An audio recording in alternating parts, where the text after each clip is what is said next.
go ahead. Thank you, and good morning, everyone, or afternoon for those of you on the eastern half of the country. And first off, I'll say congratulations.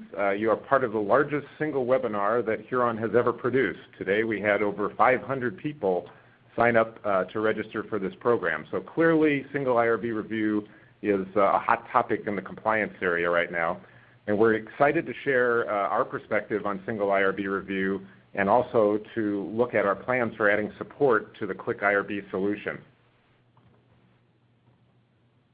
I know many of the names I recognized on the registration list, but for those of you I haven't met, my name is Gary Whitney. I'm a Managing Director at Huron, and I'm going to be acting as the moderator for today's call. We're very fortunate to have both technology and policy experts with us on the webinar today. First, I'd like to introduce Jonathan Hunter, a manager in our IRB compliance practice, and Jonathan is joining us from North Carolina today. Welcome, Jonathan. Thanks, Gary. Next, I'll introduce Tom Olsen. Tom and I have been designing and implementing IRB systems for, I think I was calculating, almost 15 years together. Tom's the director of our application software organization and leads the team that works on the Click IRB solution, and he's joining me today at our offices here in Beaverton. Good morning, Tom. Thanks, Gary. Excited to be here. Okay, a few housekeeping items before we get started. Because we have so many people on the call today, we're not going to open up the phone lines. We're going to keep it so you can hear the audio clearly, hopefully. But we do definitely want to have a two-way dialogue going on. So what we'd ask is that you participate by asking questions in the Level 3 chat panel. So if you see on the lower left-hand side of your screen there's a little chat window. We have a number of people standing by to answer questions in real time as we go along. Plus, we'll have a section at the end where we'll try and address as many of these in a public group forum as we can. So throughout the webinar, we'd encourage you to ask questions as we go along. Also, we are going to be following on Twitter. So if you would like to, either during the course of the webinar today or afterwards, if you have ideas, thoughts, want to get connected up with other people, please feel free to use the Huron Research Suite hashtag, and we'll try and keep this conversation going as we move throughout the next month or so here. As we did mention, we have the phone lines being muted. We are going to record this, though, and so if people aren't able to attend today or you want to share this with other people at your institution, that recording will be made available to you. You'll get an email. We'll have answers to all of the questions that come through at that point in time as well. And so you should end up with a good packet of information when we're all said and done. We're planning to leverage the polling technology that's available here in this webinar platform. And we're going to ask a series of questions today. All the answers to those are going to get captured and shared back as well, which I think will give you a good data point on maybe where you sit relative to some of your other peer institutions in terms of how you're thinking about the single IRB review policy. So that's, I think, a big value add we can provide here. And again, all of that will get sent to you via email roughly about a week after the webinar here when we have all the information pulled together. So with that, let me look at a few of the questions that you provided answers to when you registered for the webinar, just so you get a sense of who's on the call today. In terms of the size of the organizations, predominantly people less than $100 million in funding. That probably matches the overall demographics of the market, but we have some very large institutions on the call as well today, people in excess of $500 million in funding. In terms of job function, this is a little different than the last couple of webinars we've had, but not too surprising since this is focused so much on the compliance area. Roughly half the people on the call today are somewhere involved in the compliance organization, and then a sprinkling of IT, executive leadership, and others. And one question we've been asking recently is just, how do you perceive the overall environment today in terms of research funding? Is it on an upswing? Is it flat? Is it on a downswing? And this does match a similar webinar we did yesterday where we're actually seeing quite a bit of optimism out there. More people are believing that at least it's flat to upswing than downswing, and that's a good sign. We'll hope that continues. So with that, we're going to divide the section into two pieces here, one focused on policy and the other focused on technology. And to kick that off, I'm going to turn it over to Jonathan, and he's going to take you through Huron's perspective on the new NIH policy change. Jonathan? Great, and thanks again, Gary. And I'm very excited to be with everybody today and really appreciate everybody who's called in and is looking at what we're presenting on the web conference itself. So again, as Gary said, we're going to walk through the policy change, just talk high level about some implications that this policy is going to have potentially on IRB operations, and especially some questions that we think institutions need to start asking themselves. And so we'll have that discussion before then diving into Tom's part about the Huron perspective, particularly related to some of these technology questions that come up.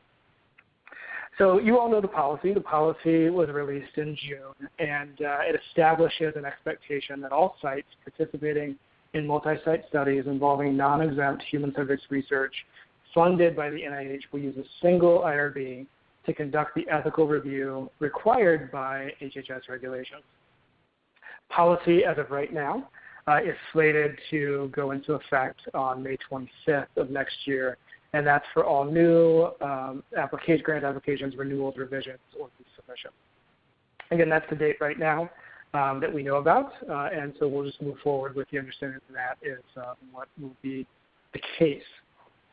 So now diving into one of the polling questions. So what role do you expect your institution to play in multi-site research? Do you anticipate being a participating site, serving as a single IRB of record, both P-site and sIRB, neither or unsure? And I see we've got a pretty active group here. I'll close the poll in just another 15 seconds.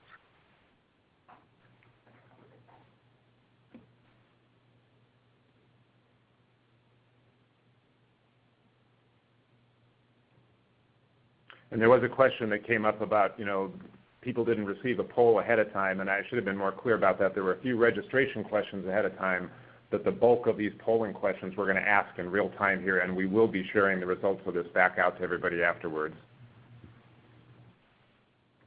That's right. And so if you are looking at the screen, I believe you can see that the results now pretty heavily weighted toward serving both as a single IRB of record and also a participating site, which is great.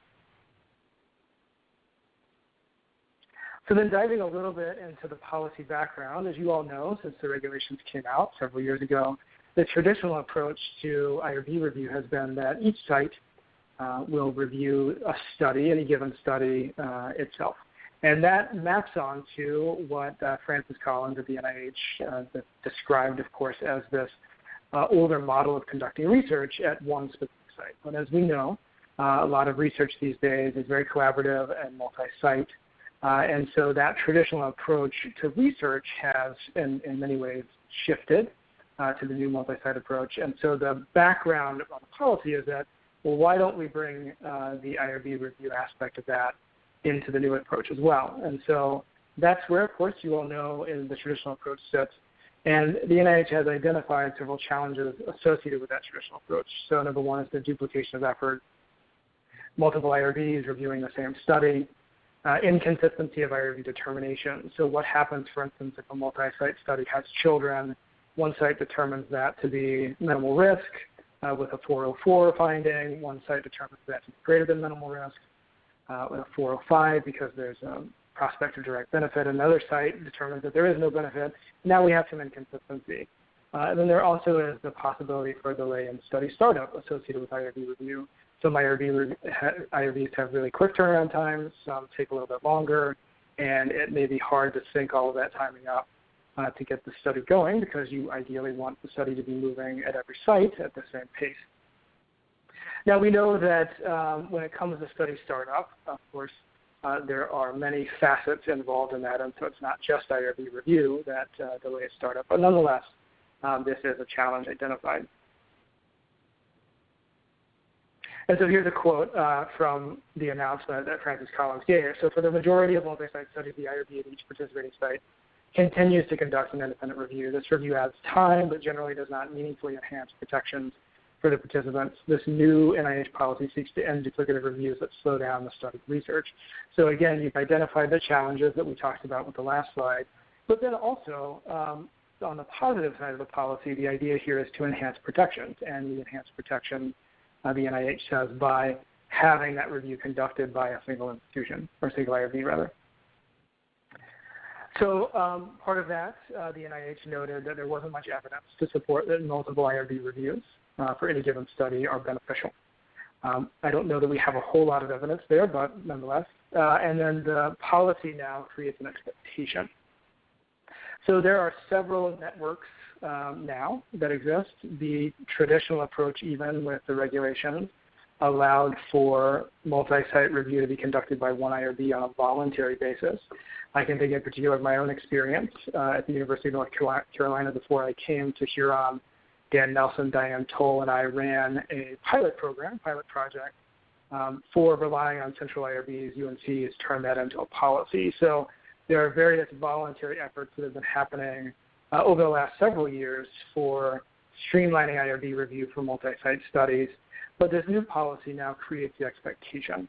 And the expectation is now going to drive a lot of change in behavior over institutions receiving funding because now it's a requirement. It's no longer voluntary for NIH funding. It's now a requirement.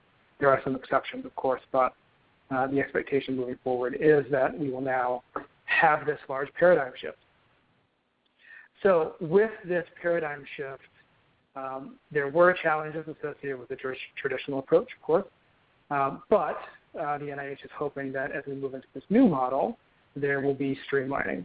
But anytime we shift from an older model to a newer model, there are always challenges in making that transformation. Interestingly enough, the NIH has acknowledged those challenges, and I put short-lived here in quotes because that's exactly how they describe it. So they anticipate that these challenges associated with shifting from the traditional approach to the single IRB approach are going to be short-lived. But I think it's important for us to call out what those challenges may end up looking like. And so there are a few challenges that the NIH posted in their discussion. And so number one, how costs associated with single IRB review may be charged as direct versus indirect. A second challenge, how the single IRB review is selected. And then a third challenge, how IRB operations and electronic systems are adapted to facilitate the review process. And so I'm sure that you could also think of other challenges as well. These are the ones we're going to focus on today in the webinar. So policy implications, direct versus indirect costs. The NIH released guidance, and you can see the guidance reference there at the bottom of the screen for 12 different scenarios for how to allocate costs to either direct or indirect. And so scenario one, for example, with indirect costs, institution A is the primary awardee. It's conducting the study, and its IRB will serve as the single IRB of record. So here those costs would be indirect. Scenario three, direct costs. Institution A is the prime awardee. It's conducting the study, and it's outsourcing single IRB review responsibilities to an independent IRB. So as we mentioned, there are 12 scenarios, and one of the things that we're doing on the Huron side is our IRB team and our F&A teams are collaborating on preparing additional guidance for our clients, consistent with what we see as costing best practices. So definitely more to come from us on this particular aspect, but this is for sure one area that the NIH has commented directly on. And so what I encourage you to do is dive into those scenarios if this is an area of interest to you in your role, and look at those scenarios and start pulling out themes that you can start building on.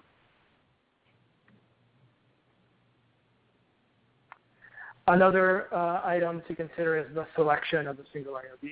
So again, with the grant application itself or the proposal, the applicant is required to identify the IRB that's going to be serving as the single IRB. If one is not identified, it is a requirement before funds are released that it be identified.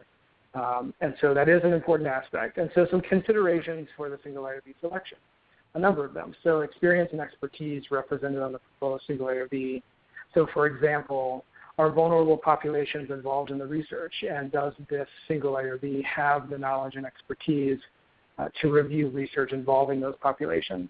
Again, are there particular diseases or conditions that are being studied in this institution's IRB just happens to be perfectly situated to take the lead there? Accreditation or standing of the proposed single IRB or the SIRB's institution. Is the institution accredited? If not, does that matter? Is that acceptable? These are questions that you're going to ask yourself as it relates to your institution's tolerance for outsourcing to or for seating review to certain IRB. Has that single IRB or the institution where the single IRB has had any findings from an audit that may be relevant as you consider which IRB serves in that role? What are the resources for the proposed single IRB? Can the proposed IRB accommodate the review of research for all of the performance sites, or the participating sites rather? So that may depend on the volume that the single IRB currently handles and what kind of staffing is available, the various systems at play, again, in that selection process. Is an independent IRB going to be utilized? That may be an option for institutions who are not able to absorb the impact that the single IRB review requirement has. And then ultimately, execution of authorization agreements. So before the research is even reviewed, how is it that all of the participating sites are agreeing that any one particular institution or independent IRB is going to serve in that single IRB review role? And so when it comes particularly to authorization agreements, those authorization agreements should clearly delineate the responsibilities of the various parties involved, so the single IRB, the lead site, and all the participating sites. So who handles what aspects? So obviously the single IRB review is going to conduct the review itself, but who manages COI? Who manages other ancillary reviews? And we'll get to that in later slides as well. One thing that we wanted to note is that NCAT at the NIH is developing this reliance platform. It's called SMART IRB. The acronym stands for Streamlined Multi-Site Accelerated Resources for Trials. And just to note that some of our IRB professionals, in particular Maddie Williams and Tom Becker, were heavily involved in IRB Rely, which is the model on which SMART IRB was built. And then another important aspect of that is that SMART IRB is not a review platform. It is, in fact, this agreement platform, this reliance platform, to help determine who should serve in that IRB role and connect institutions with one another to facilitate that agreement process. But that is the upfront part of this piece, but itself, SMART IRB is not the review mechanism. So I want to make sure that we drew that distinction there. SMART IRB is great for getting, potentially great for getting those agreements and arrangements set up.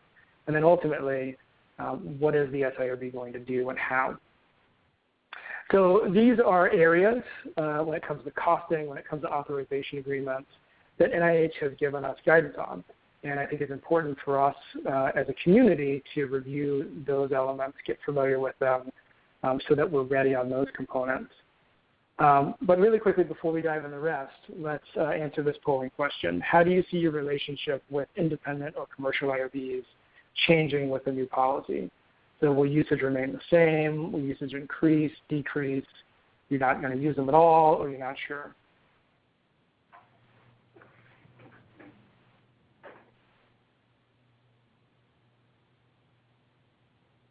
Keep this open for just another 10 or so seconds.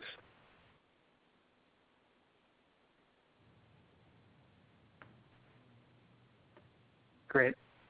And so 31% of you say not sure. So that's reasonable, of course, considering the changing environment. So moving on. So we talked about costing, we talked about authorization agreements, and now we're going to step into IRB review itself. And importantly, the NIH has not provided any guidance here.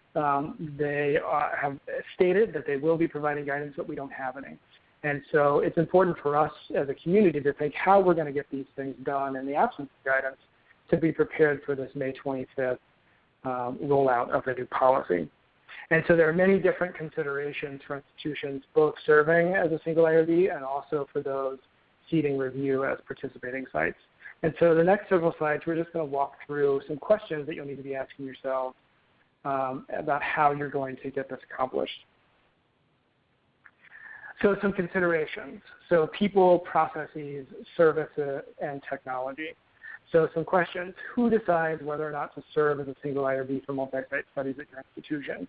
Is this a function of the IRB office? Is this going to be the vice president for research, for example? How is it that this decision is made about whether you are in that position to serve as a single IRB? With whom does a single IRB coordinate? the submission and review process with the lead site only or with all participating sites. So if the lead investigator happens also to be at your institution, that may be a really easy answer. If it's the case that you are serving as a single IRB, but another institution is taking the lead role in the study, that may be a bit more complex. And so you'll need to think about how you're going to have those conversations and facilitate communication with all those key players. Do you have the staff needed to process an increased volume of information for the studies and P sites? This is a very important question. If you plan on serving as a single IRB only on a very limited basis, maybe for 1 or 2 studies, this may not be as big of a question as if you plan on serving as a single IRB the majority of the time that you participate in multi-site studies. The policy itself is connected to multi-site studies where the study is being implemented the same fashion at every site, but you can think about other collaborative research as well. So is it the case that you're going to serve as a single IRB even for those cases where the policy doesn't apply? And so you might want to think about how your staffing needs are impacted by that decision as well. Processes. So what business processes need to be created and or updated to serve as a single IRB? Do you have those SOPs defined for the various roles and responsibilities that then are captured in the authorization agreement? And if not, what do you need to do now to start preparing for that if you're serving as a single IRB? We mentioned a little bit earlier what other ancillary reviews are required for multi-site studies. So conflict of interest management. Do you as the single IRB want to be responsible for handling all of the COI management, or is this going to be a responsibility of each participating site? It's likely going to be a responsibility of the participating sites. However, you'll still need to know whether there's a management plan on certain cases that you need to be aware of as you consider the criteria for approval. So service, this is a really big one. Part of the whole policy background is that IRB review can sometimes delay study startup. And so if you plan on serving as a single IRB, what turnaround time commitments are you prepared to make, not only to the NIH, but also to those participating sites as well? And then again, getting back to and connected to people, but really specifically to service, how do you facilitate communication with the participating site? Do you do that over email? Are there phone call conferences every so often? Is all that communication coming from your electronic system and the technology bullet below? So specifically with technology, and what we're going to be talking about in the last half of this webinar with Tom Olsen, is do you have the technology resources to support your role as a single IRB in that multi-site study? And then what time, effort, and costs would be required to adapt that system, if you have one, to facilitate that review process? So think about the system that you're currently using. Think about how it supports your current operations, the types of studies that you review. Do you currently serve as the IRB of record for a collaborative research or multi-site studies? Does your system behave like you want it to optimally to support that? If you plan on increasing your footprint on the single IRB, in the single IRB field as that IRB of record, can your system support that? It's hugely important because that impacts turnaround times, it impacts communication, it impacts also your staff. So another polling question, how many multi-site studies are conducted where your institution serves as a single IRB?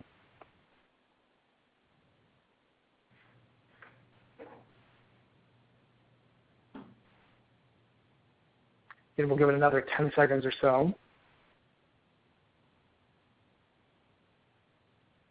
Wow. I think you're going to be surprised at this answer.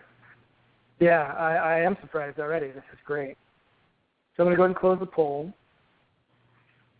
So 55.8% of folks, 5 to 10 studies, and another 20% of more than 10.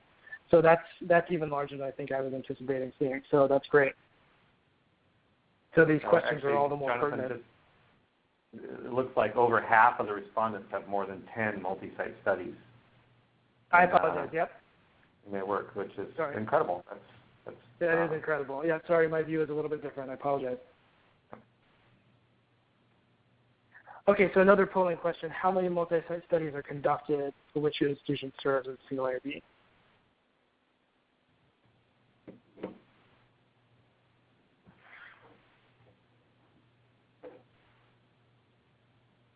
Again, we'll give this another 10 seconds or so.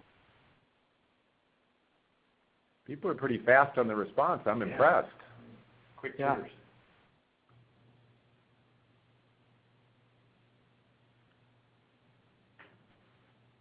Okay, I'm closing the poll now. So I'm not sure leads at 66, but then again, there are several for 5 to 10 and more than 10 as well. Pretty even distribution there. Right. Okay, next polling question. You can see it there on the screen.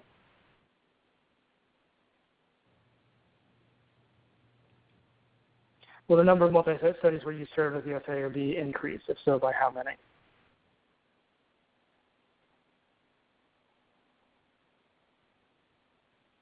Again, we'll give it just another couple of seconds. And we know that oftentimes this is just your best guess in terms of how the future is going to play out, but it does help at least, as we always like to say, directionally correct. It gives us some kind of sense for that. And so here we have, of course, I'm not sure is the largest answer, some at 51 to 75, and then some more at 75%. This is great. Thanks again for answering these questions. So what we've been talking about so far have been those considerations that you need to have in mind for serving as a single IRB. And now we're going to shift a little bit for P-site considerations. So if you're a participating site, whether you're also serving as a single IRB or not, or if you're serving only as a participating site, you won't be reviewing research according to review policy. So again, the same sorts of questions apply just on a different side: people, processes, service, and technology. So who will identify the studies in which to participate? Again, some of this, if you sign up for Smart IRB, may be facilitated that way. In other cases, it may just be that your investigator just happens to know somebody at institution A, and so you get involved that way. And then who decides whether or not to rely on any particular single IRB? What relationships do you already have established with your peer institutions or with independent IRBs? And how are you comfortable making that decision around seating review? Same thing, but different, again, on the P-site side for processes. What business processes need to be created and or updated to seed review? And does volume at all impact how those processes are shaped? So if you anticipate seeding a good chunk of your multi-site research to another IRB, what does that mean for your processes? And then what responsibilities, again, are retained by the P-site? So we talked specifically about COI management earlier with the single IRB side. So it's likely the case that COI management is going to continue to be a responsibility of the P-site, but you need to communicate that out. And so ultimately, what other reviews, even though you seed IRB review, do you maintain? On the service side, whenever you sign up with this study, what expectations can you have of the single IRB in terms of turnaround? How do we hold the single IRB accountable from a P-site perspective to meet those turnaround times that they promise? And again, how does the P-site communicate with the single IRB? How do you send information to that single IRB about the specifics of the way the study is conducted at your site? And then what role does the P-site IRB play in facilitating the review process for seeded review? Is the IRB the broker, the IRB at the P-site, the broker between the P-site investigator and the single IRB? Or does the P-site investigator communicate directly with the single IRB site or the lead site, and the P-site IRB is out of the picture altogether? If that's the case, who manages those relationships and how is that service delivered? Again, on the technology front, does the P-site have an electronic management system or another tracking tool? So again, if this relationship is facilitated through the IRB, then it's perhaps the case that your IRB system has an external IRB feature, as the Click product does.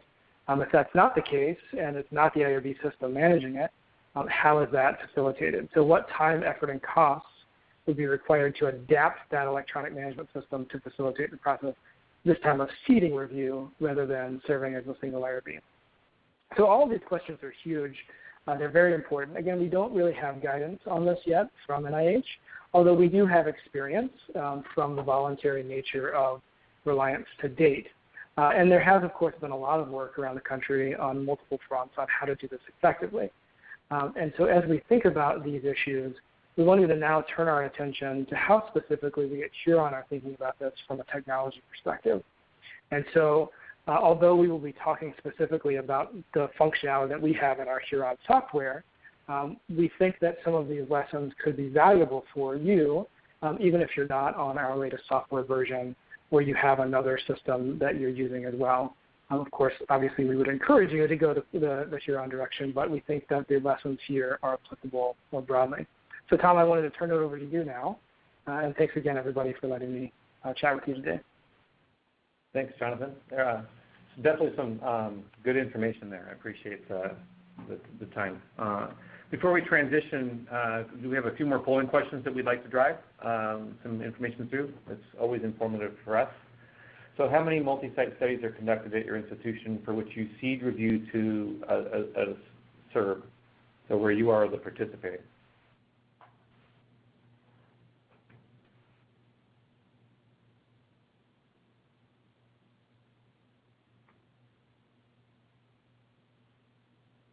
We have to reframe our scale of understanding things, right? Excellent feedback here. We'll give it a couple more seconds, and we'll review the results. So not surprising, based on the other polls, we're seeing actually a lot of participation in multi-site studies, even more lopsided on the participating side, which I guess you would expect. So thank you for that. And then will the number of multi-site studies where you seed review to a sIRB increase? If so, by how many?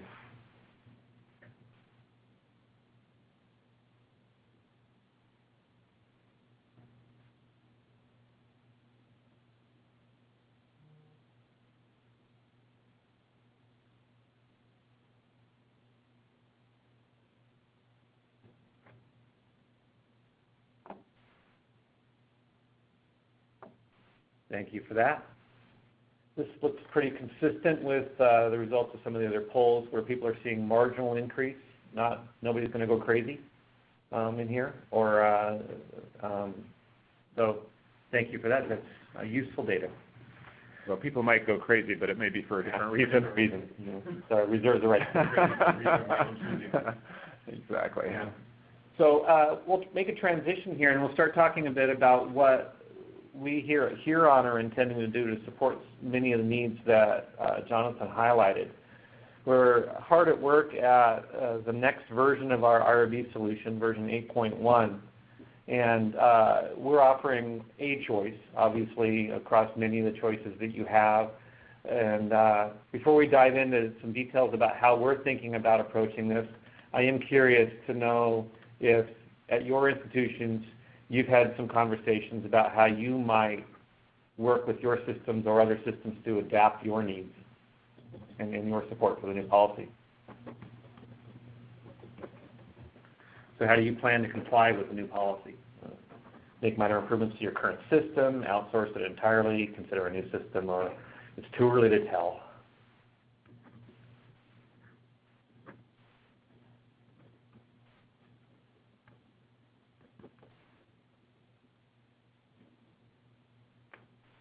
Great, thank you guys. So we look at the results here. Not surprising, I think there's an open question for many, so the not sure choice becomes the winner right now. There are a lot of things to consider. Many of you are intending to make minor improvements, and several of you are considering a new system, so all very good. All those options are certainly in the list of choices that are in front of you as we go forward into this. We start talking about what we're intending to do with our own system. As Jonathan highlighted, Smart IRB is out there and has been building for a little while now, but its mission is significantly different from the mission of actually supporting the review process and the oversight process for research. So what we're intending to do is actually fill that gap with IRB 8.1. We recognize that a multi-site research process in terms of the review does require cross-institutional coordination, anywhere from just 2 institutions collaborating on the same research projects to a very large number of institutions over time. And to facilitate that review process, when a participating site seeds all review oversight to a single IRB at another institution puts an additional burden on making sure that information is exchanged appropriately, accurately, and in a timely manner. So if you take a look at the picture that's here, at a high-level concept, we need to be able to facilitate that exchange. We're intending to do that with the introduction of a new cloud-based service called Huron Irb Exchange, which I'll speak to here in the next slide. So the new cloud service that we're calling Irb Exchange essentially will be a service that allows institutions to register, to allow them to participate in collaborative research with other institutions. The single IRB will be able to send study information through the cloud so that the participating sites will be able to download that information, manage it locally, as well as their local research teams, and then be able to provide feedback and response through modifications, a change in PI or other continuing review reporting for enrollment back to the exchange so that that single IRB is able to get their hands on it and allow that timely information to move back and forth.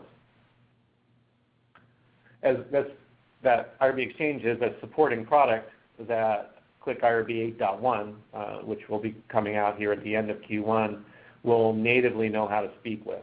And so we'll be able to provide both sides of the dialogue, but those that aren't on Click IRB or the many of you that are looking to augment your current systems have an option to actually also participate with the Huron Irb Exchange as well.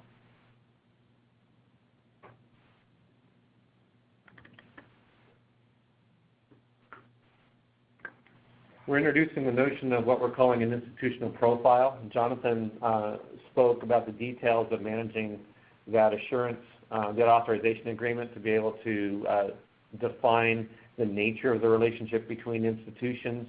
We'll also be incorporating some additional data around that, in other words, who the primary contact is at the institution, and then the ability just to promote from a SIRB's perspective their consent form and recruitment material templates that will be used by all the participating sites in order to ensure not only that those consent forms and recruitment materials adhere to the SIRB's institutional policies, but then to give the ability for the participating sites to provide their own input and content into that.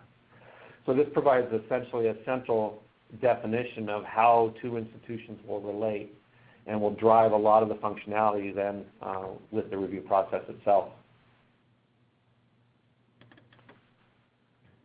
If we take a look at how we have to structure this a bit, there's always been this notion of the study, and that study historically has been a collection of information that captures data on the nature of the research, being the protocol, drugs, devices, and so on, but also information about who is participating in that study, the PI and the research team, as well as where that research may be conducted in terms of the various research locations. In order to facilitate a one-to-many relationship between that study information and all the participating sites, we'll be introducing a new concept that we're calling a site itself. And that site record will be a container that will intend to track the information about the research team as well as the research locations. And it will be separate and distinct from the study itself. That has some key advantages in how we manage. First, it allows the study to be associated with multiple sites, each with different research teams, different consent forms, different recruitment materials, and so on. It also allows independent modification process to be conducted for both the study and all the various sites. So it gives us a lot of flexibility as we go forward with that. Information captured in a site, as I mentioned, is really about the who and the where. So if you're talking about the PI and the research team, as well as all the research locations, it also captures information about how the study team is interacting with the subjects, largely through consent forms and recruitment materials. So all that information is considered to be information that's managed by each participating site and shared with the SIRB for review. On the data capture side, we have in our product a notion that we call a smart form. These smart forms will essentially facilitate the data capture for each of the particular parts, both the study as well as the site, and drive that capture as we go forward.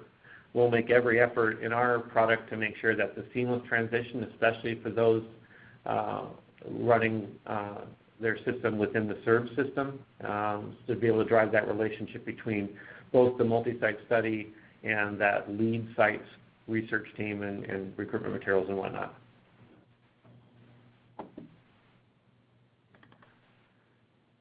The studies and the sites are intended to be reviewed separately but in a related manner. So I'm going to explain that a little bit.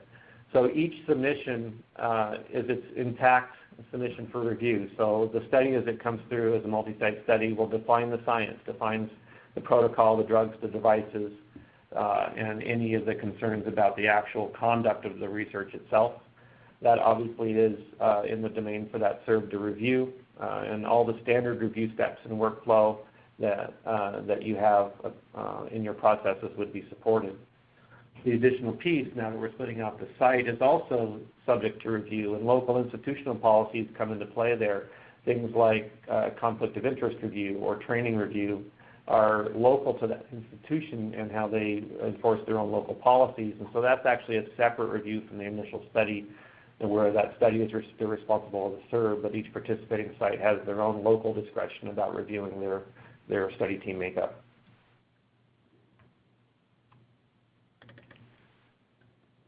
We're also mindful of the fact that we have to support all of the key follow-on processes for each of these. So within a multi-site study, what does it mean to support a modification for that study? Obviously, it's the local, it's the sIRB that has the responsibility to review that study, but it's a much bigger audience that's responsible for knowing what's going on, to be informed about that. And so the community that's involved in this multi-site study is much larger than those that are on that local system. So we'll be mindful of the fact and implement functionality that allows all the key contacts within all the participating sites to be alerted when there's a modification in play and the status and outcome of that modification review. On the continuing review side, it's still the responsibility of the lead PI and the research team within the lead site to submit that continuing review to the sIRB for review.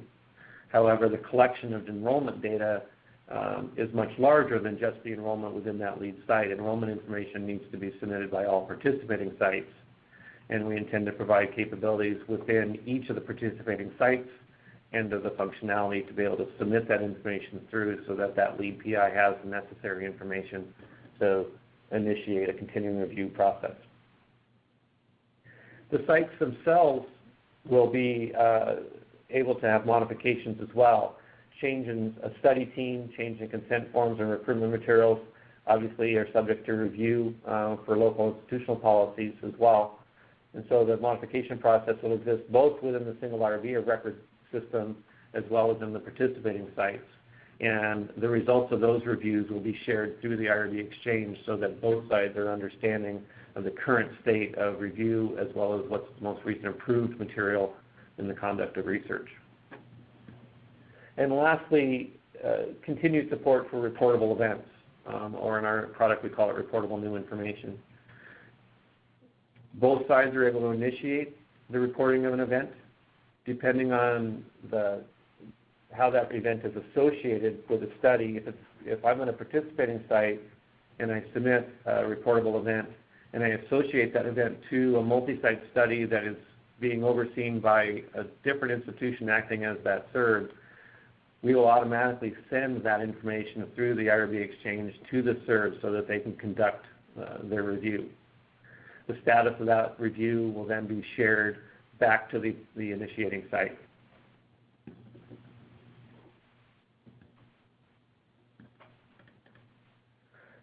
We will walk through just one example of how this handshake works across multiple institutions. We'll start walking through the process of initiating a new study for review and getting it through to approval. In this example, Greenfield University is acting as the single IRB of record. The lead PI within that system initiates a new study and provides the necessary information that's collected through the SMART form, defines their local study team within that lead site structure as well, and submits both to their local IRB for review. The sIRB will actually go through their standard review process for that study As a part of that information, there will also be a check on the set of participating sites that have been included. In this system, the set of participating sites that are eligible to be participating in this research will be just those for which the institution has already established an authorization agreement. So the details of how those institutions work with one another, the rules of conduct, will have been established in advance and then will be referenced throughout the process. Once the study has been approved by the sIRB, it's immediately sent up to the Irb Exchange along with the list of all the invited participants for the participating institutions, who will then be notified that the information is available for them to download. And it's a very secure system. There'll be keys that are provided such that only the participating sites are able to see the studies for which they've been invited to participate in. They'll be able to download that information into their system, which will automatically then initiate the creation of their local site project, which will then get filled out with the proper PI study team and go through local institution review. At the completion of that review, the site information then is sent back up to the exchange and transmitted back to the Single Irb, where they can actually exercise their option to conduct a final review of the recruitment materials, consent forms, and whatnot.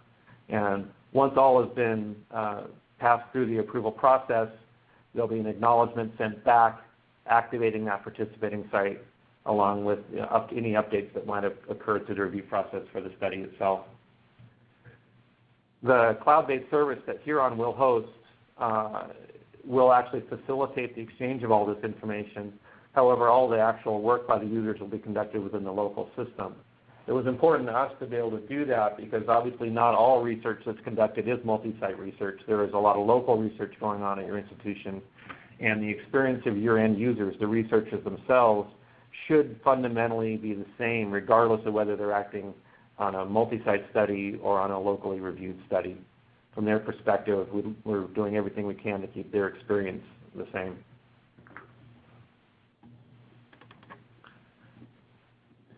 We also recognize that the Irb Exchange, while a valuable service, isn't necessarily something that is a service that all institutions that are conducting research would be able to participate in.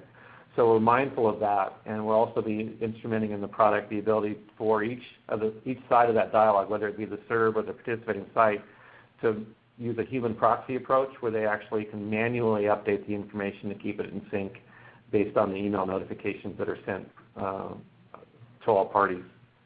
So we're trying to level the playing field a little bit. It's a convenience feature to use the Irb Exchange because all the data comes through for you and is accurate and is not subject to the errors of human data entry. However, we do recognize that that's not the answer for everybody. So it was a real quick tour for what we're doing. All of this work that we're working on, we're actually down in the nitty-gritty now, working through the specific details of the review process, the workflow, the data exchange. We are targeting all of this to be available at the end of March next year. And with that, I've seen in the corner of my eye all the questions flooding in. We do have a few minutes to tackle some of the questions as we go forward. Yeah, and we appreciate everybody providing questions. Feel free to add additional ones in your chat window. We likely aren't going to be able to get through all of these, but we will provide a written response back out to people at the end of the webinar, so you get a full set of questions and answers for that as well. So let me just pick off a few of the questions that have come in. There's a lot of confusion about the Irb Exchange and who's going to be able to use it. Do you have to have Click software on both sides of that? Do you have to host with Click to be able to use that? Maybe just describing a little bit of that. Sure. Yeah, we're intending for the Irb Exchange to be a service that is hosted by Huron. It is not going to require that the institutions use Click software to use it. There will be a well-documented interface that will allow institutions to participate, knowing that we're working with a network of institutions in multi-site studies, and some of them will be Click, some of them won't, some of them will be low-tech, and some of them will be high-tech. We have to be able to cater to the wide array of needs. And then there's, I guess, one philosophical question that came in that, it does take time to put together these authorization agreements. Is this really going to save time, moving to this single IRB model in terms of the overall review? Jonathan, I don't know if you want to address that, or that's kind of a loaded question. Yeah, that's a great question, and the answer is complex, as you might imagine. So if for instance, Smart IRB Authorization Agreement is able to serve as a template or as a master IAA for all sites to use, then if everybody agrees to use that template and understanding the roles and responsibilities that are outlined within that template, then there will be time saved there, as opposed to creating a new authorization agreement from scratch with every institution that you set up. Right now, of course, getting that authorization agreement signed is somewhat of a burden, and in many cases complex. But if part of this effort is to move toward a streamlined IRB review process, and Smart IRB can facilitate streamlining the authorization agreement process, then overall we'll be moving to a quicker turnaround time there as well. Yep. No, it makes sense, and I think it remains to be seen. We're all going into it with the spirit of trying to make this work and trying to make it as efficient as possible, but lots of things still yet to be determined. Let's see, a couple other questions, and I know, Tom, we didn't get to go into all the follow-on submissions and so forth. There was one question about, for example, if a modification gets approved at the central site, does that automatically get approved then for all the participating sites, or how does that whole process work? Yeah, so the question really is dependent on whether it's a modification for the study versus the site. I'm assuming the study here at this point. The modification is initiated at that point by the lead PI within the sIRB system, reviewed locally by that sIRB, and then once approved, the updates are sent through the exchange out to all participating sites. When it comes to a site modification, each site has the ability to initiate a modification and conduct through their own local review process. The results of those modifications then are shared back to the sIRB so they can maintain a current record of the PIs that are actively participating in that research. Okay, thank you. And then there was another comment that site summary reports are important for that institution, and are there any plans to be able to have that kind of reporting with this system about being able to report on sites? Yeah, there'll be a new set of reports that are be provided as a part of the IRB 8.1 release that will allow SIRBs to be able to report out all the participating institutions as well as contact information and lead PIs and so on. Excellent. Okay, and then Jonathan, there was a question about, is there policy or guidance in terms of who should do monitoring in this environment where you have a central site and multiple participating sites? Yeah, that's a great question. I'm really hoping that NIH helps chime in on this as well to provide guidance. But in general, we do know that lots of institutions have been creating monitoring functions to work in tandem or separate offices, maybe even than the IRB office. And so, for instance, we anticipate that all of those local responsibilities that you would normally have around monitoring would likely remain in effect. So how the investigator is being compliant in general. There may end up being some monitoring functions that get pushed up as part of the overall grant procedures. But I think it remains to be seen exactly how that's going to function between the sIRB and the participating sites as well, knowing that the participating site is likely going to need to maintain a good chunk, if not most, of their own local compliance monitoring as well. All right, makes sense. There's a question here about, our updates to the cloud, basically the IRB Exchange, done in real time between the sites, or is there a lag time? How does that work?